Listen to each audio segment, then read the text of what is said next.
যখন একজন মানুষ মনে মনে আমাকে ডাকে, আমিও মনে মনে ওকে স্মরণ করি। মনে করেন আপনি মনে মনে আল্লাহকে বলছেন, আল্লাহ আমি অসুস্থ, আমাকে শেফা দাও, বা আমার রিজিকের টেনশন আছে, আমার রিজিকের টেনশন দূর করে দাও, আল্লাহ আমাকে হেফাজত করো, আল্লাহ আমাকে দিনের জ্ঞান দাও, তোমার আনুগত্য করার তৌফিক দাও। এই যে মনে মনে আপনি আল্লাহকে ডাকছেন, নিঃসন্দেহে ওই মুহূর্তে আল্লাহ পাক আপনাকে স্মরণ করছে। সাত আসমান ভেদ করে আরশের উপর থেকে আল্লাহ পাক আপনাকে স্মরণ করছেন। আল্লাহ পাক বলছেন, যখন একজন মানুষ জনসমক্ষে আল্লাহকে স্মরণ করে, যেমন আমরা এখন করছি, জনসমক্ষে সবার সামনে আল্লাহর কথা আলোচনা করছি, আল্লাহ পাক বলছেন আমিও তখন এর চেয়ে অনেক উত্তম জনসমাবেশে ওই বান্দাদের কথা স্মরণ করি। আল্লাহ পাক আমাদের কথা স্মরণ করছেন, আমাদের কোনো ফিলিংস আছে? আল্লাহ আমাদের কথা স্মরণ করছেন, ওই যে যুবক ছেলে বসে বসে ফোন টিপছে, কোনো ফিলিংস আছে? মানে মনস্তাত্ত্বিক ভাবে অন্তরে যখন নূর থাকে না, পাপ করতে করতে যখন অন্তরটা কলুষিত হয়ে যায়, কোনো ফিলিংস কাজ করে না। খুন করবে, কোনো ফিলিংস নাই। সুদ খাচ্ছে, কোনো ফিলিংস নাই। জেনা করছে ডেইলি, কোনো ফিলিংস নাই। দেখবেন ঘুষ নিচ্ছে, দুর্নীতি করছে, মানুষের সম্পদ আত্মসাৎ করছে, যারা বলবেন ফিলিংসও নাই, আমি একটা পাপ করছি। কখন এরকম হয় জানেন? যখন এক কথায়, যখন মানুষ পাপ করতে করতে করতে করতে, এই যে কলব বলে একটা কথা আছে, এই কলবের উপরে কালো কুৎসিত একটা মরিচা করে যায়, তখন আর ফিলিংস কাজ করে না। তো ফিলিংস কাজ করার বুদ্ধি কি? দুইটা বুদ্ধি আছে। এক, বেশি বেশি কোরআন তেলাওয়াত করা, তাহলে অন্তরের মরিচা দূর হয়ে যাবে ইনশাআল্লাহ। আর দুই হচ্ছে বেশি বেশি মৃত্যুর কথা স্মরণ করা, তাহলে মনের মধ্যে যে কালিমাগুলো আছে আস্তে আস্তে দূর হবে ইনশাআল্লাহ। মৃত্যুর কথা কে স্মরণ করে? এখন মানুষ তো চলাফেরা করে এমন ভাবে যে কোনোদিন মরবেই না। কে স্মরণ করে? যে টেবিলের তল দিয়ে ঘুষ নিচ্ছে, ও স্মরণ করে মৌতের কথা? যে মেয়েটা বোরখা পরে যে ডেটিং করে বেড়াচ্ছে, জেনা করে বেড়াচ্ছে, ও কি মৃত্যুর কথা স্মরণ করে?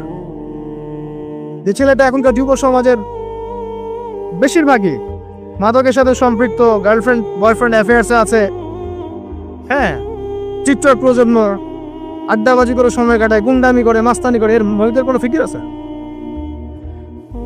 একজনকে বড় দায়িত্ব দেওয়া হয়েছে, সবার সম্পদ লুটপাট করে খাচ্ছে, এর মৌতের ফিকির আছে নাকি?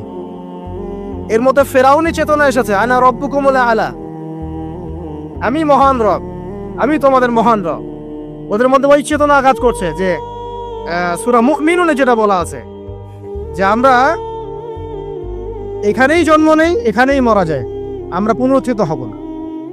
ইন হিয়া ইল্লা হায়াতুনা দুনিয়া নামুতু ওয়া নাহইয়া ওয়া মা নাহনু বিমাবউসিন। আমরা এই দুনিয়াতেই বাঁচি, দুনিয়াতেই মরি, আমাদের কোনো পুনরুত্থানের কিছু নাই। এদের চেতনা এমন, কে ফিকির করে মরতে? অথচ আপনি দেখছেন যে প্রতিনিয়তই কোনো কারণ ছাড়াই মানুষ নাই, কোনো কারণ লাগে না। এখন তো কারণ ব্যাখ্যা করতে আমরা পছন্দ করি, এই কারণে ওইটা হয়েছে, ওই কারণে এটা হয়েছে। এটাকে বলে কার্যকারণ তত্ত্ব। দর্শনের ভাষায় কি বলে? কার্যকারণ তত্ত্ব। এটা আপনারা ফিলোসফি পড়লে বুঝবেন। প্রত্যেকটা কাজের পিছনে একটা কারণ থাকে, আমরা কারণটা সার্চ করি বেশি। এখন কারণ ছাড়াই মানুষ ডেড। এই আছে উপরে একটা সুন্দর করে বড় একটা পাথর ঝুলছে, সব পাস হয়ে যাচ্ছে ওখান থেকে। মানে রাস্তায় কাজ চলছে, উপরে আবার এটা ঝুলছে, আর মানুষ আমার অন্যস্তে যাতায়াত করছে।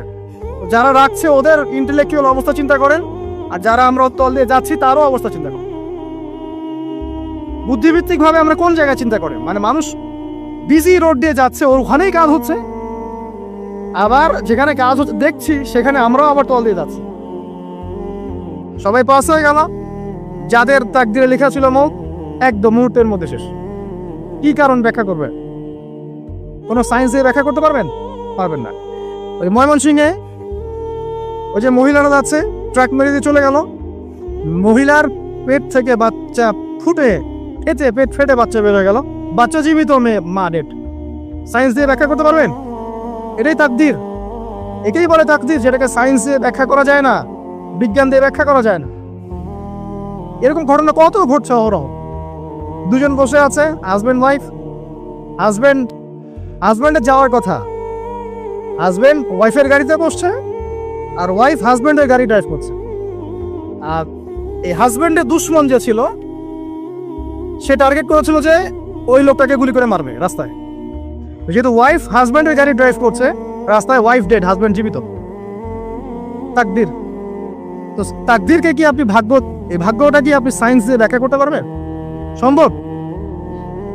অহরহ এরকম মৌতের ঘটনা ঘটছে, তারপরেও দেখবেন যুবকদের এই বিলাসিতা, এই মানে আড্ডাবাজি, মেয়েদের পিছনে ঘোরা, এই যে মাদক সেবন করা, টিকটক করা, বুদ্ধি প্রতিবন্ধী প্রজন্মের মতো, এগুলো থামছে না। কোনো শিক্ষাই তারা নিতে যাচ্ছে না। এই বয়স হয়ে গেছে, অনেক বয়স, দেখবেন ওই যে চায়ের দোকানে বসে ক্যারাম খেলছে, বুড়া মানুষ, তার হায়াতের কতদিন বাকি আছে আল্লাহ ভালো জানেন। দেখবেন দিব্যি কোনো টেনশনই নাই, ক্যারাম বোর্ড খেলছে, ওপরে লুডু খেলছে। দেখেন আর যে আপনাদের গ্রামাঞ্চলে যে চায়ের স্টলগুলো আছে, দেখবেন ওই যে টিভি ছেড়ে রেখে দিবে, ঘন্টা আবার ঘন্টা টিভি চলছে, মানুষ চা খাবে 1 কাপ আর টিভি দেখবে 5 ঘন্টা। ওর যে হায়াতের কোনো মূল্যই তার কাছে নাই, আল্লাহ পাক তাকে একটা সময় দিয়ে পাঠিয়েছেন, কোনো ফিলিংসই না। অথচ মানুষ প্রতিদিন, দিনে রাতে, প্রত্যেক দিন মানুষ অহরহ মারা যাচ্ছে। যাদের ভিতরে মৌতের চিন্তা আছে তারা কিন্তু পাপ কম করলেও ফিরে আসে আল্লাহর দিকে, কারণ তাদের প্রতি মৌতের ফিকির আছে। আর যাদের মৃত্যুর কোনো চিন্তা নাই, তারা এই রাজনীতি বলেন, অর্থনীতি বলেন, সমাজনীতি বলেন, আর এই পরিবার আর ধর্ম বলেন, সমস্ত ক্ষেত্রে পাপ করে বেড়াবে, কোনো ফিকির নেই। আল্লাহ পাক আমাদেরকে মৌতের ফিকির করার তৌফিক দান করুন, এবং পরকালের জীবনটাকে আসল জেনে দুনিয়ার কাজগুলো করার তৌফিক আল্লাহ পাক দান করুন। আসেন, তো এবার আপনি শুকরিয়া আদায় করছেন, আলহামদুলিল্লাহিল্লাযী আহইয়ানা বা'দা মা আমাতানা ওয়া ইলাইহিন নুশুর। আধা ঘন্টা আগে ঘুম থেকে উঠেছেন, এখন কি করবেন? বাথরুমে যাচ্ছেন। এই বাথরুম করাটাকে দুনিয়াবি কাজ না? এই কাজটা ইবাদত হবে যদি আমি ঢোকার সময় বাম পা দিয়ে ঢুকি আর বলি, কি বলি? আল্লাহুম্মা ইন্নী আউযু বিকা মিনাল খুবসি ওয়াল খাবায়েস। এখন বাথরুম করতে আপনার 10 মিনিট লাগুক, আর 15 মিনিট লাগুক, আর 5 মিনিট লাগুক, এই পুরো সময়টা নেকি পাবে না। সুবহানাল্লাহ। আর কি চাই? বের হব, এখন বের হওয়ার সময় কি বলবো? উফরানাকা, নেকি পাচ্ছেন। একটা দোয়া আছে, আলহামদুলিল্লাহিল্লাযী আযহাবা আনিল আযান ওয়া আফানি উফরানাকা। এবার আপনি ওযু করবেন। ওযুটা ধীর স্থির ভাবে করবেন, তাড়াহুড়া করবেন না। ওযুর প্রত্যেকটা অঙ্গ প্রত্যঙ্গ 3 বার করে ধোয়ার চেষ্টা করবেন। শুধু মাথা মাসে হবে কয়বার? 1 বার। ওযু করার পরে আপনি হাত তুলে আল্লাহর কাছে দোয়া করবেন। ওই সময়টা কখন? রাত 4টা থেকে 4:30 বাজে, তাই না? তার মানে আল্লাহ রাব্বুল আলামিন এখন প্রথম আসমানে আছেন। কিভাবে আল্লাহ পাক আছেন সেটা আল্লাহর উপর ছেড়ে দেন, আমাদের এটা নিয়ে ব্যাখ্যা করার দরকার নাই, চিন্তাও করার দরকার নেই। আল্লাহ পাক বলেছেন আমি নেমে আসি, বাস নেমে আসি। এত বেশি বুদ্ধিজীবী হওয়ার দরকার নেই। খুব বেশি বুদ্ধিজীবী হয়ে গেলে আবার মানুষ খেয়ে হারিয়ে ফেলেন, অত দরকার নাই। শুনেছি, মেনেছি, ব্যাস যথেষ্ট। আল্লাহ পাক নেমে আসেন, কি বলেন? আল্লাহ বলেন যে কেউ কি আছো আমার কাছে কিছু চাইবে, আমি দিব। কেউ কি আছো যে আমাকে ডাকবে, আমি তোমার ডাকে সাড়া দেব। কেউ কি আছো আমার কাছে কোনো কিছু দোয়া করবে, হ্যাঁ হাজত আছে, আমি পূরণ করে দেব। এভাবে আল্লাহ পাক ফজর পর্যন্ত বলতেই থাকেন। বলেন তো আমাদের কোনো ফিকির আছে? আমরা সবাই ঘুমাই কয়টায়? 1টায়, না 2টায়, না 3টায় ম্যাক্সিমাম এখনকার। আমি যে বিষয়টা নিয়ে কথা বলছি এটা খুবই কঠিন। 9টা থেকে 10টার মধ্যে বা 11টার মধ্যে ঘুমাতে হবে, এটা খুবই কঠিন বিষয় এখনকার জেনারেশনের কাছে। এর জন্য প্রথম যে কাজটা সেটা হলো রাত্রেবেলা স্মার্টফোন আর চালানো যাবে। এশার নামাজ শেষ, ফোন একদম ডয়ারে লক করে রাখতে হবে। কিছু করার নাই, এটা না করতে পারলে আপনি ঘুমাতে পারবেনই না। এবং এরপর দিনে আসছি, তখন বলছি দিনে কিছু কাজ আছে, দিনের কাজগুলো যদি আমরা ঠিকঠাক মতো করি তাহলে রাতে তাড়াতাড়ি ঘুম আসবে ইনশাআল্লাহ। যদি না করি তাহলে ঘুম আসবে না। তো শেষ রাতে আল্লাহ পাক আসমানে নেমে আসেন, প্রথম আসমানে, এবং এই আহ্বান করতে থাকেন। তাই ওই সময় ওযু করার পরেই আপনি হাত তুলে আল্লাহর কাছে দোয়া করা শুরু করেন। আপনার যত চাওয়া পাওয়া আছে আল্লাহর কাছে ঢেলে দেন, ইনশাআল্লাহ আল্লাহ রাব্বুল আলামিন আপনাকে খালি হাতে ফেরাবেন না ইনশাআল্লাহ। আল্লাহ পাক তো এমন করে বলেছেন যে কেউ হাত তুলেছে আল্লাহর কাছে আর আল্লাহ পাক সেটাকে খালি ফিরিয়ে দিবেন, এটাতে আল্লাহ লজ্জা বোধ হয়। কথা বুঝতে পারছেন? আমাদের যাদের অনেক সম্পদ আছে বা সামর্থ্য আছে এবং মন আছে বড়, তাদের কাছে যখন কেউ সাহায্য চায় আপনার খালি ফিরাইতে লজ্জা লাগে না? আপনার মনে হয় না যে চাইলেও এত করে কিভাবে না করে ফিরাই? আছে না এমন মানুষ? আছে না? আসলে দান সৎকা করার জন্য সম্পদ লাগে না, দান সৎকা করার জন্য মন লাগে। কি লাগে? মন লাগে। দেখবেন অনেক কোটিয়াল আছে মানুষ, দান সৎকা করতে পারে না, জাকাতই তো দেয় না, দান সৎকা করবে কি? বাংলাদেশে যত কোটিপতিগুলো আছে সবার থেকে জাকাত নেওয়া শুরু করলে এদেশে কোনো দারিদ্রতা বলে কিছু থাকবে না ইনশাআল্লাহ, থাকবেই না, এটাই বাস্তব। কে উদ্ধার করবে সেই টাকা? আসলে করবেন ইনশাআল্লাহ। ঈসা ইবনে মারিয়াম আসলে করবেন ইনশাআল্লাহ। তখন কে যাকাত না দিয়ে পার পায় তাই দেখা যায়। একটা ব্যক্তি পাওয়া যাবে না যাকাত না দিয়ে পার পায়। অবশ্য তখন এমন একটা যুগ আসবে যে মানুষ যাকাতের টাকা নিয়ে ঘুরবে, কিন্তু নেওয়ার মতো মানুষ নাই, সবাই সচ্ছল। আল্লাহ পাক সেই সুদিন ফিরায় আনুক, আমিন। এটা বলছিলাম যে সদকা করার জন্য মন লাগে, আপনার টাকা লাগে না। এখন আসেন, কেউ যদি আমাদের কাছে এভাবে চায় আমরা খালি ফিরাতে লজ্জাবোধ করি। আর আল্লাহ পাক বলছেন যে আমার কাছে যখন বান্দা কিছু চায় তার হাতটাকে আমি খালি ফিরাই দেবো, এটাতে আমি লজ্জাবোধ করি। দোয়া করলে কয়েকটা বিষয় একটা হবেই, হয় আপনি সাথে সাথে সেটা পাবেন, না হলে একটু দেরিতে পাবেন, না হলে আল্লাহ পাক সেটা জমা করে রাখবেন পরকালের জন্য। পরকালে যখন আপনি দাঁড়াবেন আল্লাহর সামনে, আল্লাহ বলবেন দুনিয়াতে তুমি এই এই বিষয়গুলো চেয়েছিলে, আমি দুনিয়াতে দেই নাই, পরকালে তোমার জন্য সঞ্চিত রেখেছি, এখন না। তখন মানুষ কি বলবো জানেন? আমরা বলবো যে আল্লাহ দুনিয়াতে কিছুই যদি না পাইতাম, আজকেই সব দিত তাহলেই হবে।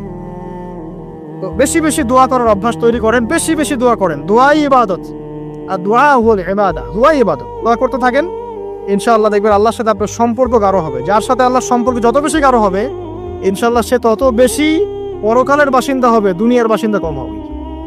আল্লাহ পাকে নূর এবং মারিফত অর্জন করতে পারবে ইনশাআল্লাহ তাআলা। এবারে আমরা কি করব? এবার মিনিমাম 2 রাকাত নামাজ পড়ার চেষ্টা করেন।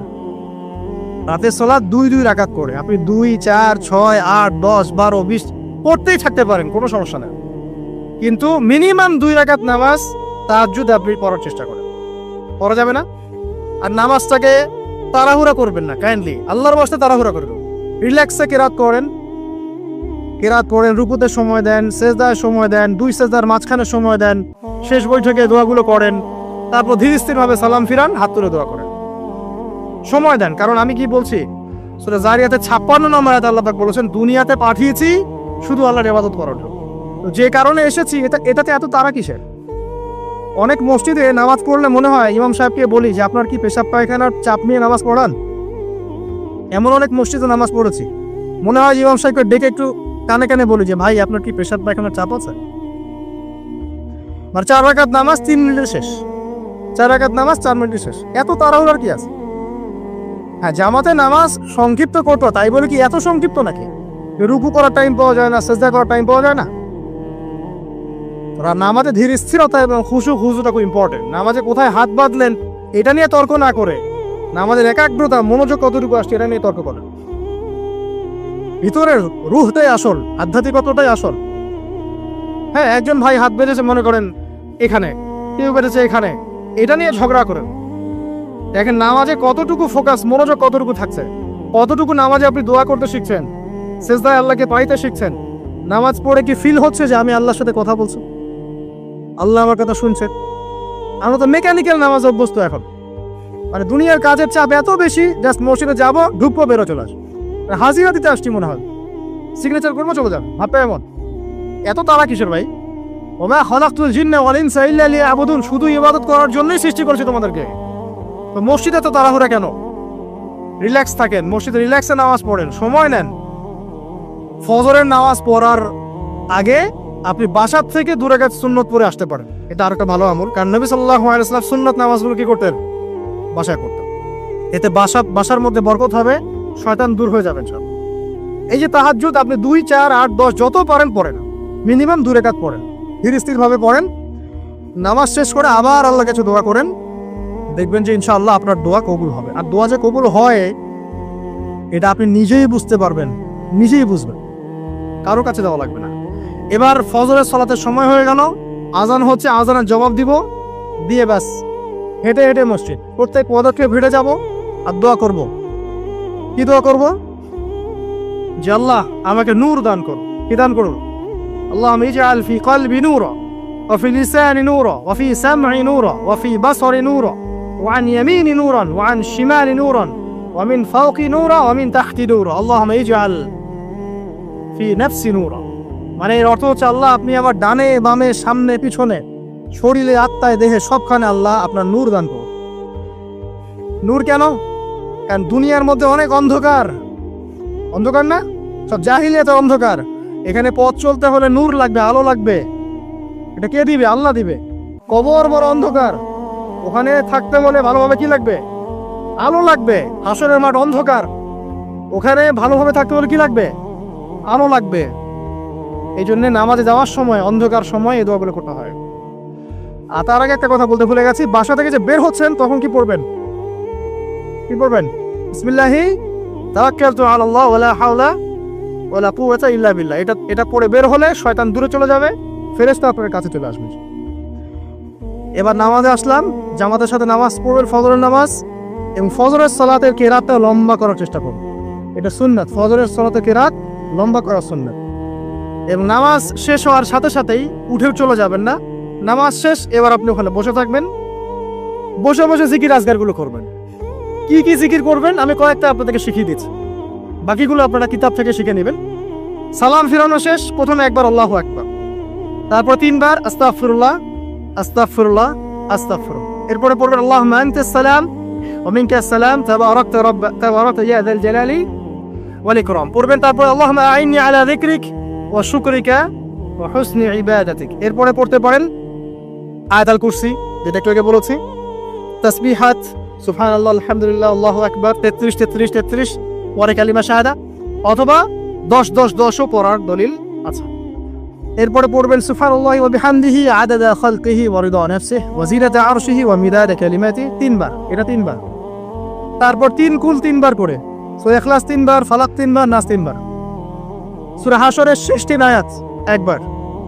এরপরে পড়বেন সাইয়্যিদুল ইস্তিগফার, আর সমস্ত ইস্তিগফারের শ্রেষ্ঠ ইস্তিগফার এটা কোনটা?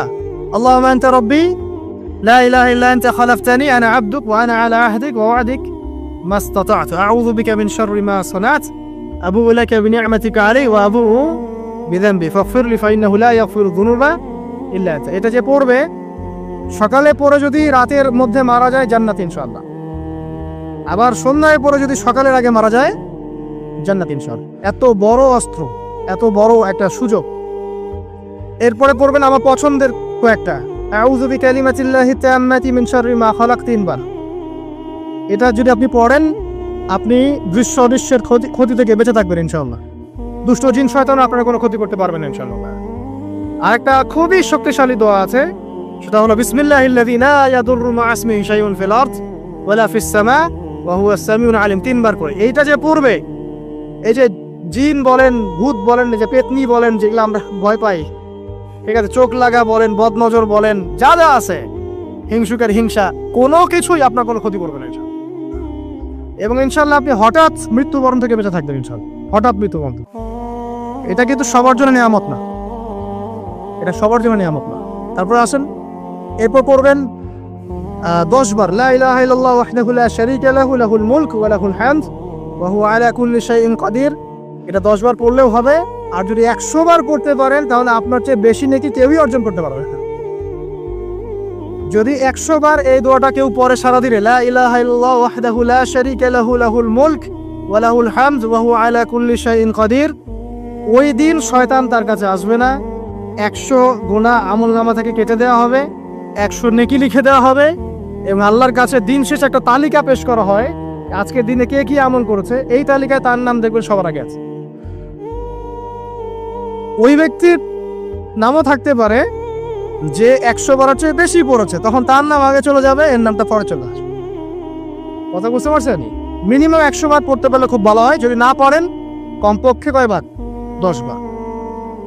আসেন, এরপরে পড়বেন 10 বার দরুদ শরীফ, আল্লাহুম্মা সাল্লি আলা মুহাম্মাদ ওয়া আলা আলি মুহাম্মাদ, যেটা আছে দরুদ ইব্রাহিম, এটা পড়তে পারেন, অথবা ছোট করে পড়তে পারেন আল্লাহুম্মা সাল্লি ওয়া সাল্লিম আলা নবিনা মুহাম্মদ, এটা বললেও হবে, অথবা আল্লাহুম্মা সাল্লি আলা মুহাম্মাদ ওয়া সাল্লিম, এতটুকু পড়লেও ইনশাআল্লাহ হকাদায় হয়ে যাবে। 10 বার যে ব্যক্তি দরুদ পড়ে সকালে সন্ধ্যায়, নবী সাল্লাল্লাহু আলাইহি ওয়াসাল্লাম তার জন্য পরকালে সুপারিশ করবেন ইনশাআল্লাহ। যদি আমরা নবীজির সুপারিশ পেতে চাই, দরুদের কোনো বিকল্প নাই, বেশি বেশি দরুদ পড়তে থাকেন, তার সুন্নাহ অনুসরণ করেন, বেশি বেশি দরুদ পড়তে থাকেন, মিনিমাম সকালে 10 বার, সন্ধ্যায় 10 বার, ইনশাআল্লাহ আল্লাহ নবী সুপারিশ করবেন ইনশাআল্লাহ তাআলা। আর কাছে রাদিতু বিল্লাহি রাব্বান ওয়া বিল ইসলামি দীনান ওয়া বি মুহাম্মাদিন সাল্লাল্লাহু আলাইহি ওয়াসাল্লাম নবিয়্যা, এর একটা বড় ফজিলত আছে। কি ফজিলত? যে ব্যক্তি এই দোয়াটা সকাল সন্ধ্যা 3 বার করে পড়ে, কিয়ামতের মাঠে আল্লাহ পাকের উপর হক হয়ে যাবে, ওয়াজিব হয়ে যাবে, আল্লাহ ওই ব্যক্তিকে সন্তুষ্ট করে দিবেন ইনশাআল্লাহ। সন্তুষ্ট করে দিবেন মানে কি? ইনশাআল্লাহ সে জান্নাতে যাবে। আরেকটা আছে, এটা বলে শেষ করি, হাসবি আল্লাহু লা ইলাহা ইল্লাহু আলাইহি তাওয়াক্কালতু ওয়া হুয়া রাব্বুল আরশিল আযীম। এটা পড়তে হবে 7 বার। কয়বার? 7 বার। তাহলে কি হবে? আপনার দুনিয়া আখিরাতে